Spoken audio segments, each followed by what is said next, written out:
नमस्कार stay with सगुन channel को आपण मान को स्वागत। आशा करुँच आपण मैंने बहुत ही भल थे।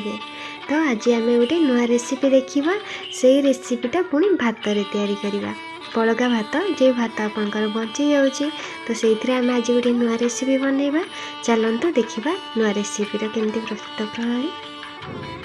यही रेसिपीटी बनवाई मु भात नहीं कि बड़का भात बड़ी जाता तो से भात नहीं ताकू गोटे बाउल एमती नहीं जी आपण मैंने ग्राइंडिंग करें ना एमती हाथ में चकुड़ी देवे तो भात नरम अच्छी मुझे हाथ में चकुटी नौ हाथ में भल भाव चकुटी नेबे जमती प्लेन हो।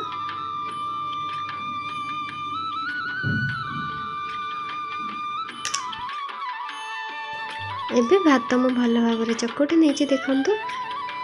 एबे आमे से सुजी मिसेबा मुझे नहीं 4 ରୁ 5 चमच सुजी नहीं तो आम सुजी को भल भाव भात सहित मिसे चकुटी नवा। मुझे हाफ चमच लुण नहीं ताको हम भल भाव मिसे चकुटी नवा। चकुटिला बेले देखा जब बेसी सुखिला हो तो से अल्प टिके पानी मिसेबा। मुझे सब चकुटी सारे किंतु ये सुखिला लगुच तो मुझे अल्प टिके पानी मिसेबी एकाथरे बेसी मिसेबेनी अल्प अल्प कर मिसेबे ना पानिया हो। मुझे आउ टिके पानी दे भल भाव चकुटी नहीं। मुझे सुजी और भात लुण सबको मिसे भल भाव चकुटी नहीं आपको 15 ରୁ 20 मिनिट जाए एमती कवर कर रखिदेवी।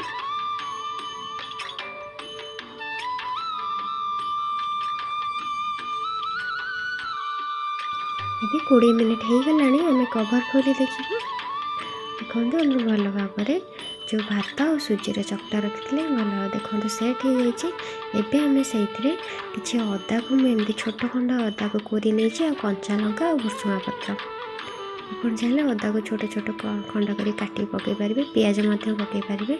तो मुझे खाली ये अदा और लंका भुसुंगा पत्र नहीं एपटे देखो तेल भल भाव गरम हो गला तेल गरम हाँपे बसई देती आउपटे हाथ में एमती गोल गोल कर बरा एमती कर नौचे गोल गोल कर मझे एमती राउंड कर बरा सेप एमती कर नौचे।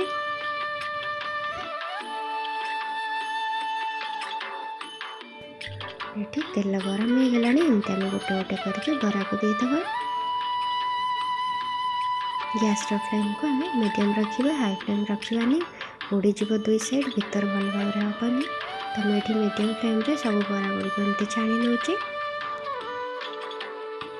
गोटे साइड 4 ରୁ 5 मिनिट मीडियम फ्लेम रे आम एमती भाजवा देखो छाणा जमी गोटे पट साइड ब्राउन हो जाए। ये गोटे पट साइड हो गला मु सब बरा को एमती ओलटाई नौची तार आ गोटे पट भल भाव छाणा एमती ओलटाई नहीं।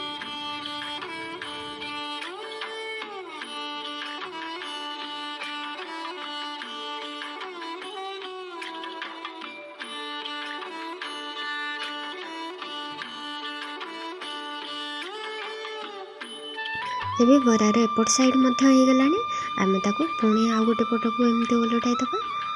बेसी ब्राउन करवानी हल्का ब्राउन हो गला आम बरा को काढ़ीदबा।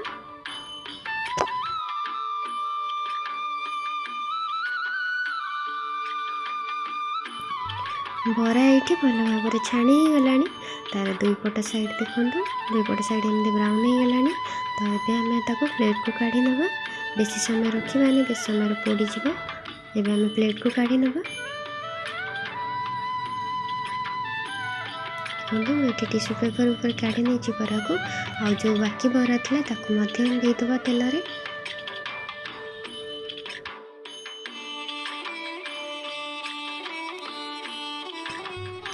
ये बरा भी गोटे साइड हो गला आम आ गोटे पट को एमती ओलटाई नवा।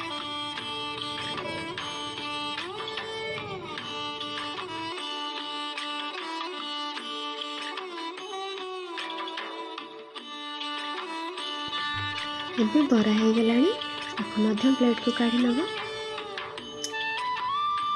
केते कम समय रे और केते कम जिनस प्रस्तुत हो गला टेस्टी बरा देखिले तो ना बिरी चाउल भिजेबा एत समय भिजेबा ताको ग्राइंडिंग करवा टेंशन घरे बड़ी पड़थिबा भात रु केते सुंदर हेल्दी और चटपटा स्नैक्स तैयारी हो पारे। आपण मैंने देखिले तो आपण मैंने निश्चय यहाँ घरे बनातु आ देखु देखु बरार भितरटा भल भाव क्रिस्पी हो जाए। देखु केते कम जिनस केते कम समय रे तैयारी गला मार्केट भली स्नैक्स। आपण मैंने आपको घरे निहाती बनातु आ बन के देखु यहाँ केते टेस्टी लगुच। तो आपण मैंने देखिले आज वीडियो यदि आपण मन को भल लगी थाए लाइक शेयर एंड कमेंट करंतु सब्सक्राइब करंतु। रहिली नमस्कार।